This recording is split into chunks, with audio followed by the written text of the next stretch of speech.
Supreme court के लिए परीक्षा की घड़ी है। परीक्षा की घड़ी इसलिए है कि जो अभी सरकार ने वक्फ कानून में संशोधन किया है उसके खिलाफ 1 दर्जन से ज्यादा याचिकाएं फाइल हो गई हैं, 1 दर्जन से ज्यादा पीआईएल फाइल हो गई है। और पीआईएल कोई सामान्य व्यक्ति ने नहीं किया है। कांग्रेस के सांसद इमरान प्रतापगढ़ी ने किया है, मोहम्मद जावेद ने किया है, ओवैसी साहब ने किया है, अरशद मदनी जी ने किया है, अमानुल्लाह खान ने किया है। ऐसे 1 दर्जन से ज्यादा पीआईएल फाइल हुई हैं।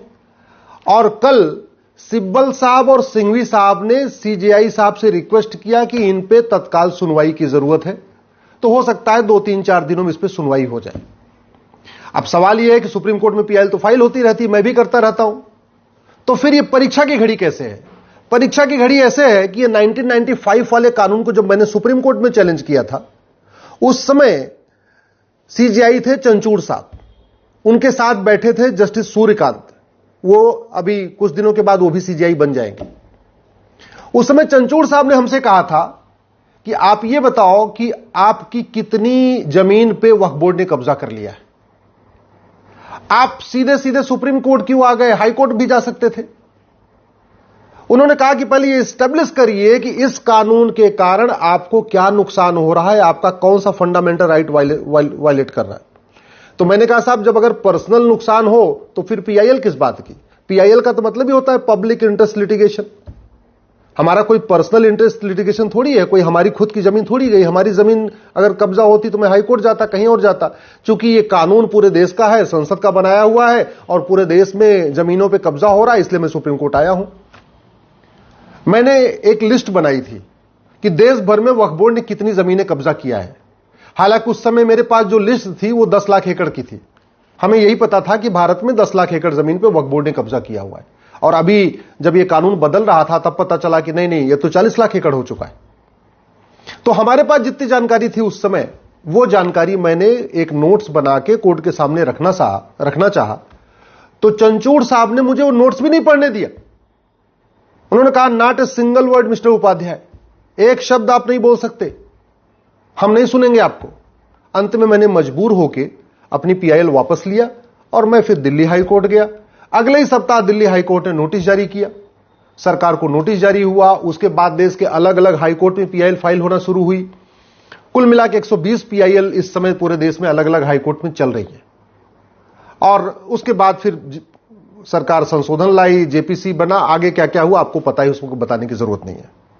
अब सवाल यह है कि मैंने भी वक्फ एक्ट को चैलेंज किया था और इस समय ओवैसी साहब, इमरान प्रतापगढ़ी, मोहम्मद जावेद साहब ने भी वक्फ एक्ट को चैलेंज किया। मैंने 1995 वाले को चैलेंज किया था। इस समय इन लोगों ने जो 1995 वाले में संशोधन हुआ है उसको चैलेंज किया है। लेकिन बात वही है। तो क्या अब सुप्रीम कोर्ट जो सवाल हमसे पूछा था वही सवाल मोहम्मद जावेद, असउद्दीन ओवैसी, अमानुल्लाह खान, मौलाना अरशद मदनी, इमरान प्रतापगढ़ी के वकीलों से पूछेगी क्या? क्योंकि सवाल हमसे पूछा था कि आपकी कितनी जमीन पे वक्फ बोर्ड ने कब्जा किया, तो यह सवाल तो पूछना चाहिए जावेद साहब से, ओवैसी साहब से, अमानुल्लाह खान, अरशद मदनी से कि आप यह बताओ कि आपकी कितनी जमीन को सरकार ने अब तक ले लिया। पहले तो यह पूछना चाहिए ओवैसी जी से, मदनी जी से, इमरान प्रतापगढ़ी से कि आपके पूर्वजों ने कितनी जमीन वक्फ किया है, पहले तो यह बता दो। और जो आपके पूर्वजों ने जमीन वक्फ किया है उसमें से कितनी जमीन नए कानून के बाद सरकार ने कब्जा कर लिया। सवाल यह भी होना चाहिए कि क्या संसद के द्वारा बनाए गए कानून को सुप्रीम कोर्ट में चैलेंज कर सकता है क्या? क्योंकि सांसद संविधान की शपथ लेता है और वो कहता है मैं संविधान के अनुसार कार्य करूंगा, और संविधान के अनुसार पार्लियामेंट में कानून बना। तो क्या सांसद को पीआईएल फाइल करने का अधिकार है क्या सुप्रीम कोर्ट में? और दूसरा, क्या सांसद को वकालत करने का अधिकार है क्या? क्योंकि सिब्बल साहब भी वकील हैं और सिंघवी साहब भी वकील हैं। मैं इसलिए पूछ रहा हूं कि एक कांस्टेबल भी अपनी नौकरी के दौरान दूसरा काम नहीं कर सकता, चाहे वो थानेदार हो, चाहे हवलदार हो, चाहे वो पेशकार हो, चाहे तहसीलदार हो, चाहे कलेक्टर हो या कप्तान हो। अरे बाकी तो छोड़ो, लॉ कॉलेज का प्रोफेसर भी जब तक नौकरी में है दूसरा काम नहीं कर सकता। जब तक उसको वेतन सरकार से मिल रहा दूसरा काम नहीं कर सकता। इवन टीचर को भी प्राइवेट कोचिंग खोलने का अधिकार नहीं, जबकि जो स्कूल है वो तो 5-6 घंटे ही चलता है। फिर भी सरकार ने नियम बना रखा है कि नहीं, जो सरकारी स्कूल का टीचर है वो कोचिंग नहीं चला सकता, सरकारी डॉक्टर अपनी क्लिनिक नहीं चला सकता, हॉस्पिटल नहीं खोल सकता, ये नियम है। तो फिर सांसद और विधायक जिनको वेतन भत्ता गाड़ी बंगला सब कुछ मिलता है अच्छा कानून बनाने के लिए, जब तक वो सांसद हैं, जब तक वो विधायक हैं, जब तक वो वेतन ले रहे हैं, जब तक वो भत्ता ले रहे हैं, जब तक सरकारी गाड़ी का यूज कर रहे हैं, क्या उनको कोई भी दूसरा काम करने की छूट मिलनी चाहिए? क्या उनको वकालत करने की छूट मिलनी चाहिए? मुझे लगता है सुप्रीम कोर्ट को एक बार इस पे भी ध्यान देना चाहिए। सवाल एक बात यह भी है कि क्या जैसे हमसे सुप्रीम कोर्ट ने कहा था कि आप हाई कोर्ट क्यों नहीं गए, सीधे सुप्रीम कोर्ट क्यों आए, क्या यही सवाल अब सिब्बल साहब से, सिंघवी साहब से पूछा जाएगा? तो क्या यही सवाल इमरान प्रतापगढ़ी, मोहम्मद जावेद, अरशद मदनी, ओवैसी साहब से पूछा जाएगा? और अब तो ज्यादा पूछना बनता है, इसलिए पूछना बनता है कि सुप्रीम कोर्ट कई बार कह चुका है कि अगर किसी मामले पे देश की अलग अलग हाई कोर्ट में मैटर पेंडिंग है तो कायदे से वो मैटर पहले हाई कोर्ट चलना चाहिए और फिर सुप्रीम कोर्ट आना चाहिए। जब 120 PIL फाइल हो गई सुप्रीम कोर्ट में, अलग अलग देश के हाई कोर्ट में, तो मैंने एक ट्रांसफर पिटीशन फाइल किया था और वो ट्रांसफर पिटीशन भी जस्टिस सूर्यकांत साहब के बेंच में लगी थी। तब उस समय जस्टिस सूर्यकांत साहब ने कहा था कि काम करिए, पहले किसी एक हाई कोर्ट का फैसला आने दीजिए, फिर देखेंगे क्या करना है। अभी ट्रांसफर पिटीशन भी एक्सेप्ट नहीं किए। तो अब तो देश भर में 120 PIL फाइल पेंडिंग पड़ी हुई है, हैदराबाद में भी पेंडिंग है, मुंबई में भी पेंडिंग है। सारी ऐसी देश की कोई हाई कोर्ट नहीं है जहां 1-2 PIL पेंडिंग नहीं है वक्फ एक्ट के खिलाफ। और नए वाले जो आ रहे हैं ये भी वक्फ एक्ट के खिलाफ आ रहे हैं। बस हम पुराने वाले कांग्रेस वाले जो कानून था 1995 का, हमने उसको चैलेंज किया है, ये लोग जो अभी नया वाला संशोधन है उसको चैलेंज किया। तो अब यह देखना है कि क्या सुप्रीम कोर्ट इन लोगों को, ओवैसी साहब को, इमरान प्रतापगढ़ी को, मोहम्मद जावेद को, मदनी साहब को, यह कहती है कि काम करो, अपने हाई कोर्ट जाओ, वहां पहले से मामला पेंडिंग है, वहीं जाके पहले अपनी बहस करो, और जब किसी हाई कोर्ट का फैसला आ जाएगा तब सुप्रीम कोर्ट हम देखेंगे। सुप्रीम कोर्ट क्या करता है बहुत जल्दी क्लियर हो जाएगा। क्या सुप्रीम कोर्ट का जो स्टैंड मेरे लिए था वही स्टैंड ओवैसी, मदनी, इमरान प्रतापगढ़ी के लिए रहेगा? क्या जब मेरे जैसा एक छोटा सा वकील बहस कर रहा था, सुप्रीम कोर्ट का वही स्टैंड जब सिब्बल साहब बहस करेंगे, सिंघवी साहब बहस करेंगे, तब भी वही रहेगा? देखना है, 2-3 दिन में क्लियर हो जाएगा। अब बात आती है कि ये वक्फ जो है प्रॉपर्टी, ये हो क्या रहा है? लॉजिक क्या दी जा रही है कि जो मुगलों की प्रॉपर्टी थी वक्फ प्रॉपर्टी हो गई। तो मैं ये पूछना चाहता हूं, क्या जहां तक भगवान श्री राम ने राज किया था वो सारी प्रॉपर्टी हिंदुओं की है क्या? क्योंकि जहां तक भगवान श्री राम ने राज किया था उसमें अब तक 25 देश बन चुके हैं, तो उन फिर 25 देशों की पूरी प्रॉपर्टी हिंदुओं की होनी चाहिए। क्या जहां तक भगवान भरत ने राज किया था वो सारी प्रॉपर्टी हिंदुओं की है क्या? क्या जहां तक राजा युधिष्ठिर ने राज किया वो सारी प्रॉपर्टी हिंदुओं की है क्या? क्या जहां तक चंद्रगुप्त ने राज किया वो सारी प्रॉपर्टी हिंदुओं की है क्या? क्या जहां तक सम्राट अशोक ने राज्य किया, क्या वो सारी प्रॉपर्टी सनातनियों की है क्या? मैं इसलिए पूछ रहा हूं कि अगर राजा के हिसाब से फॉर्मूला चलेगा फिर तो मुगलों से शुरू क्यों करना चाहिए, थोड़ा मुगलों के पीछे शुरू करना चाहिए। और जहां पे युधिष्ठिर ने राज किया, भरत जी ने राज किया, भगवान श्री राम ने राज किया, चंद्रगुप्त ने राज किया, अशोक ने राज किया, वहां तो 25 देश बन चुके हैं, फिर तो 25 के 25 देश पूरा हिंदुओं के ही होने चाहिए, वो सारी प्रॉपर्टी हिंदुओं की होनी चाहिए। भाई पिछले 2500 साल में भारत के 25 टुकड़े हुए और 7 टुकड़े तो 1857 के बाद हुआ है, यानी पिछले 200 साल में 7 टुकड़े हुए। तो कायदे से चाहे ये म्यांमार हो, चाहे तिब्बत हो, चाहे अफगानिस्तान हो, चाहे पाकिस्तान हो, चाहे बांग्लादेश हो, ये सारी प्रॉपर्टी फिर तो हिंदुओं की होनी चाहिए अगर राजा के हिसाब से चल रहा है।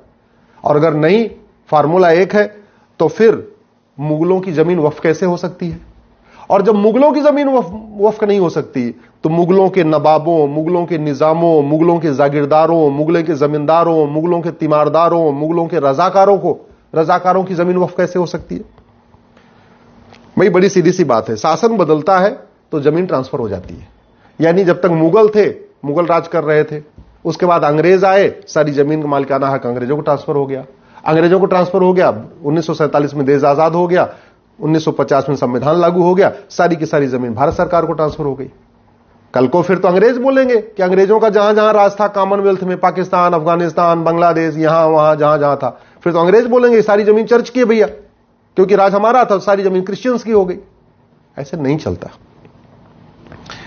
एक बात और, जो हिंदू पाकिस्तान बांग्लादेश से छोड़ के भारत आए, उनकी जमीन तो वहां की सरकार की हो गई, वहां के वासिंदों की हो गई, वहां के लोगों ने ले लिया।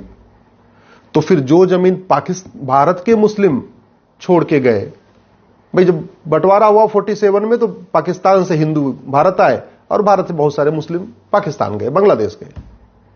तो जब वहां से जो लोग छोड़ के आए, सिंध से, लाहौर से, ननकाना साहब से, बाकी जगहों से, वो जमीन हिंदुओं की नहीं है, वो जमीन मंदिरों की नहीं है, तो यहां जो लोग छोड़ के गए थे, चाहे परवेज मुशर्रफ गए या जो भी गए, उनकी जमीन वक्फ की कैसे हो सकती है? फिर तो वो जमीन या तो मंदिरों की होनी चाहिए, या तो उनके पड़ोसियों की होनी चाहिए, या तो सरकार की होनी चाहिए। एक बात और, 1950 में टोटल वक्फ बोर्ड के पास प्रॉपर्टी थी मात्र 50,000 एकड़, यानी 500 साल के मुगलों के शासन और 200 साल के अंग्रेजों के शासन, कुल 700 साल के शासन में वक्फ प्रॉपर्टी थी मात्र 50,000 एकड़। अब आज के समय में वक्फ प्रॉपर्टी है लगभग 40 लाख एकड़। इसके पहले के वीडियोज मैंने 10 लाख एकड़ बोला है, लेकिन वो मेरी भूल थी, क्योंकि हमें 10 लाख एकड़ की ही जानकारी थी। ये 40 लाख एकड़ की जानकारी अभी मुझे हुई है, जब ये वक्फ कानून बदला जा रहा था, तब गृह मंत्री जी ने बताया कि 39 लाख एकड़, और जो उन्होंने 39 लाख एकड़ बताया है, उसमें केरल और बंगाल का डाटा नहीं है। तो अगर केरल और बंगाल का डाटा आ जाएगा तो मैं मान के चल रहा हूं 1 लाख एकड़ और बढ़ जाएगा, यानी 40 लाख एकड़। और वैसे भी जब 1950 के पहले तक की जमीन थी, उसके पहले भी कानून चल रहे थे। ये सिविल प्रोसीजर कोड तो 1858 में बन गया था, तो अगर जिन लोगों को वक्फ करना था, जमीन दान करना था, वो सिविल प्रोसीजर कोड का पालन करते। ये सोसाइटी रजिस्ट्रेशन एक्ट 1860 में बन गया था, तो जिन लोगों को अगर वास्तव में दान करना था, हिंदू दान करते थे, तो अपनी जमीन 1860 वाले सोसाइटी रजिस्ट्रेशन एक्ट में रजिस्टर कराते थे। उसके बाद चैरिटेबल ट्रस्ट एक्ट 1920 में बन गया, तो जिन हिंदू, जैन, बौद्ध, सिख ने कुछ दान करना था, तो उन्होंने यहां रजिस्टर कराया। मुझे समझ में नहीं आ रहा है, हिंदू, जैन, बौद्ध, सिख सब लोगों ने अपनी जमीन को ट्रस्ट एक्ट में रजिस्ट्रेशन कराया, ये 1920 वाले में, सोसाइटी रजिस्ट्रेशन एक्ट में 1860 वाले में रजिस्ट्रेशन कराया, सिविल प्रोसीजर कोड 1858 का था, इसको फॉलो किया। तो मुस्लिम्स ने क्यों नहीं किया? सब अंग्रेजों का कानून फॉलो कर रहे थे, मुस्लिम्स क्यों नहीं कर रहे थे? चलो मान लेते हैं भाई, ठीक है, पढ़े लिखे नहीं थे, उनको नहीं थे। लेकिन 1950 के बाद तो संविधान लागू हो गया, और संविधान लागू हो गया उसके बाद तो मुंह जबानी कोई भी चीज होती नहीं थी, कोई भी चीज मौखिक नहीं होती थी, हर चीज लिखित में होती थी। तो जब 1950 के पहले की 50,000 एकड़ जमीन बाहर निकाल भी दे, चलो मान लेते हैं भैया ठीक है, तो जो बाद में 39.5 लाख एकड़ जमीन बढ़ गई, वो तो बाकायदा कागज दिखा के हुई होगी, बाकायदा रजिस्टर करा के हुई होगी, क्योंकि भारत स्वतंत्र हो चुका था, नियम कानून बन चुका था, सबको जो कुछ भी दान करना था बाकायदा रजिस्टर में करना था, लिखित में करना था, गवाहों के साथ करना था। फिर मौखिक में क्या हो गया? इसलिए मेरा मानना है अब समय आ चुका है, इन विषयों पे चर्चा हो, गंभीरता के साथ चर्चा हो। और इसलिए मैं कहता हूं वक्फ एक्ट में संशोधन नहीं होना चाहिए, वक्फ एक्ट पूरा का पूरा खत्म होना चाहिए। 1 नेशन 1 चैरिटी कोड होना चाहिए, 1 नेशन 1 प्रॉपर्टी कोड होना चाहिए, 1 नेशन 1 एंडाउमेंट कोड होना चाहिए। हिंदी में कहेंगे समान दान संहिता, समान धर्मस्थल संहिता, समान संपत्ति संहिता होनी चाहिए, क्योंकि भारत का संविधान मजहब के आधार पर कोई नियम कानून बनाने की इजाजत नहीं देता। एक बार वक्फ बोर्ड तो फिर भी बन सकता है, वक्फ ट्रिब्यूनल तो मजहब के आधार पर हो ही नहीं सकता, बिल्कुल नहीं हो सकता, क्योंकि ट्रिब्यूनल कोर्ट का काम करता है और कोर्ट मजहब के आधार पर नहीं होती है। भारत में 20 ट्रिब्यूनल है, इनकम टैक्स ट्रिब्यूनल है, नेशनल ग्रीन ट्रिब्यूनल है, एनजीटी है, सेल टैक्स ट्रिब्यूनल है, जीएसटी ट्रिब्यूनल है, बहुत ट्रिब्यूनल है, एक भी ट्रिब्यूनल मजहब के आधार पर नहीं है। फिर वक्फ ट्रिब्यूनल क्यों? खत्म होना चाहिए। संविधान मजहब के आधार, और जमीन का फैसला हमेशा रेवेन्यू कोर्ट करती है, सबके जमीन का फैसला रेवेन्यू कोर्ट में हो रहा है, तो फिर मुगलों के जमीन का फैसला वक्फ ट्रिब्यूनल में क्यों होगा? मेरा मानना है इस पे गंभीरता के साथ जांच होनी चाहिए। और वैसे भी एक तरफ तो कहते हैं मुस्लिम गरीब है, मुस्लिम गरीब है, फिर दान कर किसने दिया? ओवैसी साहब बता नहीं रहे कि उनके पूर्वजों ने कितना वक्फ किया, मदनी साहब बता नहीं रहे कि उनके पूर्वजों ने कितना वक्फ किया, इमरान प्रतापगढ़ी बता नहीं रहे कि उनके पूर्वजों ने कितना वक्फ किया, मोहम्मद जावेद बता नहीं रहे उनके पूर्वजों ने कितना वक्फ किया, बुखारी बता नहीं रहे उनके पूर्वजों ने कितना वक्फ किया। वैसे बुखारी साहब बुखारा से आए थे, तो उनको तो वक्फ का अधिकार ही नहीं, यहां की 1 इंच जमीन पर उनका मालिकाना हक नहीं। मदनी साहब मदीना से आए थे, इसलिए भारत की 1 इंच जमीन पर उनका अधिकार नहीं बनता। ओवैसी साहब वगैरह सब विदेश से आए, इसलिए यहां की 1 इंच जमीन पर उनका हक बनता ही नहीं है। और जिनका बनता भी है तो उनको कागज तो दिखाना चाहिए। अगर मेरी बात ठीक लग रही हो तो इस वीडियो को अधिक से अधिक शेयर करिए। अपने सांसदों को भेजिए, विधायकों को भेजिए। अगर आपके जान पहचान में कोई नेता है, अभिनेता है, लेखक है, बुद्धिजीवी है, पत्रकार है, कलमकार है, उसको ये वीडियो भेजिए। अगर आप किसी जज साहब को जानते हैं, ये वीडियो उन तक भी भेजिए, क्योंकि मामला अब परीक्षा की घड़ी की है। देखना यह है कि सुप्रीम कोर्ट ने जो स्टैंड हमारे जैसे एक छोटे से वकील के लिया, क्या वही स्टैंड सिब्बल और सिंघवी साहब जैसे बड़े वकीलों के लिए भी होता है? सुप्रीम कोर्ट ने जो स्टैंड हमारे लिए लिया, क्या वही स्टैंड ओवैसी के लिए, मोहम्मद जावेद के लिए, इमरान प्रतापगढ़ी के लिए भी लेती है? अब ये देखना है। बहुत जल्दी सुनवाई होगी, दूध का दूध पानी का पानी हो जाएगा।